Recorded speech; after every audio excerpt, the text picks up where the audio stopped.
Welcome to the Deep Dive. Today we're tackling something that feels ripped from a sci-fi movie, but is very much here and now. AI-generated deepfakes and synthetic media. And, you're someone who likes to stay on top of things, and honestly, understanding this world is, well, it's essential now, and maybe a little mind-blowing. It truly is. What's really remarkable, or maybe concerning, is the speed. The speed at which AI can now create these incredibly convincing fakes. Right. It fundamentally challenges our trust in, well, everything we see and hear. Exactly. And to get a handle on this, we've got this really fascinating piece from FinTrack. It lays out the current landscape with some genuinely eye-opening examples. Yes, that's a good one. So our goal today, our mission, if you like, is to really understand how these deepfakes are being used to twist information. We'll zoom in on a specific recent situation, grasp the real-world consequences, and make it clear why finding solutions, like right now, is so critical. Okay, so where do we even start with this? Yeah. It feels huge. Well, I think the article highlights a really core shift in our reality. For ages, we've sort of operated under the idea that seeing is believing. Sure, the default setting. Exactly. But in this age of AI, that's just hope.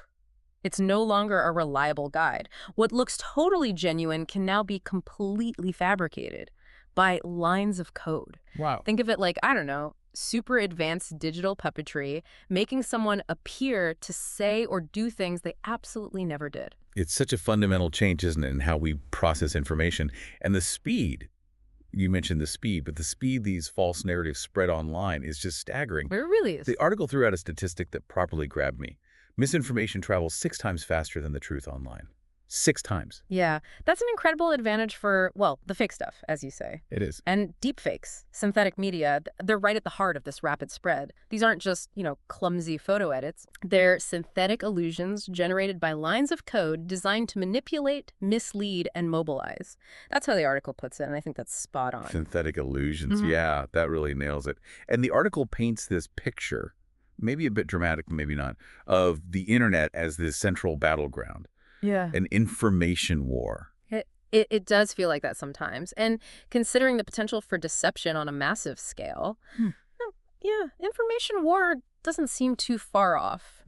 And to really bring this home, the article looks at a very relevant, very recent event. The flood of misinformation around the tensions between India and Pakistan. Oh, right. Okay. This situation is a powerful illustration of how deepfakes can actually be weaponized, in real-world conflicts. Right. This is where it gets really crucial, seeing how it plays out tangibly. The article details a couple of specific instances, doesn't it? Let's start with the Phantom fighter jets. What was that about? Okay, so a video started doing the rounds, spread really quickly on social media. And it claimed that Pakistan had actually admitted losing 2 of its JF-17 fighter jets in a recent skirmish. The video showed someone who looked and sounded very much like an official Pakistani army spokesperson making this admission. Wow. That's exactly the kind of thing that could just pour fuel on the fire in an already tense situation. Absolutely. But this one, luckily, it was exposed as a fake pretty quickly, wasn't it? Yes, thankfully. Fact checkers, specifically at Boom Live, they did a really close analysis, looked at the footage carefully, and they figured out it was a deepfake. They spotted these key giveaways, like the lip movements not quite matching the audio, and sort of inconsistencies in how the visuals and the sound synced up. It just shows the level of detail you need to look for now. Yeah, that makes sense. The AI struggles maybe to get that perfect sync between the mouth it's creating and the words being spoken, leaves these little visual clues. Exactly, those telltale signs. And the article mentions Mohammed Zubair from Alt News. He apparently really helped bring this to light on Twitter, pointing out those signs. That's right. He played a key role in flagging it. So it sounds like in that instance anyway, the debunking process was relatively swift, which is something. It was. And that offers maybe a small glimmer of hope, but then the article brings up a second example from the same period. And this one is perhaps a bit more subtle, maybe more insidious because of it.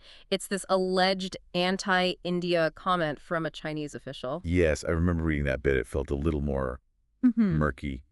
What did this video supposedly show? So this was a clip that started getting traction, popped up on Reddit first, apparently, then spread wider on social media. It supposedly showed a Chinese government official saying that China's commitment to Pakistan was greater than its commitment to India. But the crucial thing here is the authenticity is still unconfirmed. Ah, okay. So, unlike the fighter jet video where they found the deepfake signals, Mm-hmm. this one is more suspected manipulation. Precisely. AI analysis experts, they suspect the technique might have been different here, maybe manipulating the audio track and layering it over real footage. Yeah. Which is particularly worrying, actually, because audio manipulation can often be harder to spot than completely faked visuals. It's like the methods are constantly shifting, evolving. It's a moving target, trying to distinguish fact from fiction. It really is. And the article makes this really important point about the kind of lasting impact of this stuff, even after it's debunked. It mentions the continued influence effect. Yes, that's a key psychological concept here. Even when people see clear evidence that something was false, Right. that initial fake piece of information can still sort of linger. It subtly influences their perceptions, their trust in sources later on. It just sticks around in the back of your mind. Exactly. And this is hugely significant in areas like international relations, like this India-Pakistan example. These incidents can damage relationships between countries long after the specific lie is exposed. Which, for anyone trying to make sense of global events, and that's definitely you, our listener, the implications are massive. It's not just individuals being fooled. It can genuinely impact international stability. Now, the article also points a finger, maybe unexpectedly, at mainstream media and all this. Yeah, that was interesting. It talks about how the intense pressure on media outlets, to break news first, get high ratings or engagement, what the article calls the TRP trap. Right. Television rating points, the drive for eyeballs. Exactly. That pressure can inadvertently lead them to actually amplify the misinformation. It's almost a paradox, isn't it? The very places we look to for reliable info can, in that rush to be first or get clicks, become channels for the very lies they should be fighting. The article gives some pretty stark examples of this happening, too. It does. Things like media outlets airing or quoting stuff that just hasn't been verified, or even worse, using footage from video games. Seriously. Yeah, passing it off as real war zone visuals or featuring testimonials from what turned out to be AI-generated soldiers. It's deeply concerning. Wow. There's a quote in there from a digital forensics analyst that just hits hard. Media has become the first victim and the biggest amplifier of synthetic lies. Oof. First victim and biggest amplifier. That's chilling. And it connects, doesn't it, to how vulnerable we are as individuals. Yeah. Our own biases, what we want to believe or how we feel about something, that can make us more likely to swallow false information if it kind of confirms our views or pushes our emotional buttons. Absolutely. If a deepfake taps into someone's existing beliefs or fuels their anger or fear, they might be less likely to question it. Yeah, what's critical? And more likely to share it wisely, feeding that rapid cycle of misinformation. Right. In this environment, proper factual journalism, which takes time for verification, nuance. With the slow, careful stuff. Right. It struggles to compete with the speed and the sort of emotional pull of online outrage. It's a really tough information environment to navigate. Yeah. But it is important to remember, and the article points this out too, that deepfakes and synthetic media aren't only malicious tools. That's a really crucial bit of nuance, yes. Yeah. These technologies, they have positive uses too. Well, entertainment, obviously, but also making content more accessible, like better dubbing in different languages, even things like virtual influencers, creative stuff. It's the misuse, the deliberate deception that's the threat we're focusing on. No, the intent matters. Which brings us to maybe the biggest consequence of all this fakery, the erosion of trust. The article talks about a growing trust deficit affecting pretty much all information sources in the internet generally, traditional media. And this is a really fundamental problem. For society to function, we need some level of shared trust in information. Of course. If we can no longer reliably trust what we see or hear, even from sources we used to count on, it creates this deeply unstable information ecosystem. The question becomes, what can we actually trust anymore? It's a dangerous path. And the article highlights we've moved beyond AI just reporting the news. It can now potentially rewrite it completely. That's a huge shift. It really is profound. So, okay, given the scale of this challenge, what about solutions? What does the article suggest needs to happen urgently? Well, it emphasizes a multi-pronged approach. Right. It's not just one thing. First, there's a really clear, urgent call for government regulation. Legislation. Yes, specific laws to actually criminalize making and spreading malicious deepfakes. And also mandating clear disclosure. If content is AI-generated or significantly altered, it needs to be labeled clearly. conspicuously. It feels like the law is playing catch-up here, doesn't it? That quote from Basundara Shankar at Virum Legal about the current legal vacuum, Yeah. it really underlines how urgent that legal action is. Exactly. Without clear legal deterrents, clear consequences, the incentive to create and spread this harmful stuff, well, it remains pretty high. Okay, so regulation is one part. What else? Second, the article really stresses the critical role of the social media platforms themselves. They have to be more proactive. So. Developing and actually using effective systems to flag content, demote it in people's feeds, and ultimately remove stuff that's demonstrably fake, especially during sensitive times like geopolitical tensions. And it sounds like collaboration is vital there, like working with fact-checkers. Absolutely vital. Platforms need much stronger, more integrated partnerships with independent fact-checking groups. And crucially, they need to invest seriously in developing and using real-time deepfake detection tech. Right. Built-in detection. That's a core part of their responsibility, not just some optional extra. Makes sense.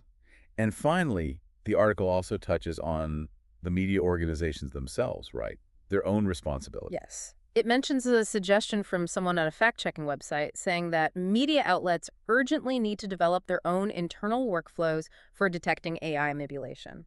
Internal checks. And fundamentally, they need to commit to prioritizing truth and accuracy over just chasing those ratings, that TRP trap. It's about journalistic ethics, really. It is. That intense competition for getting the story first, getting the engagement, it should never override rigorously verifying information, especially when manipulated content is a risk. As the executive put it, exclusivity without verification is complicity.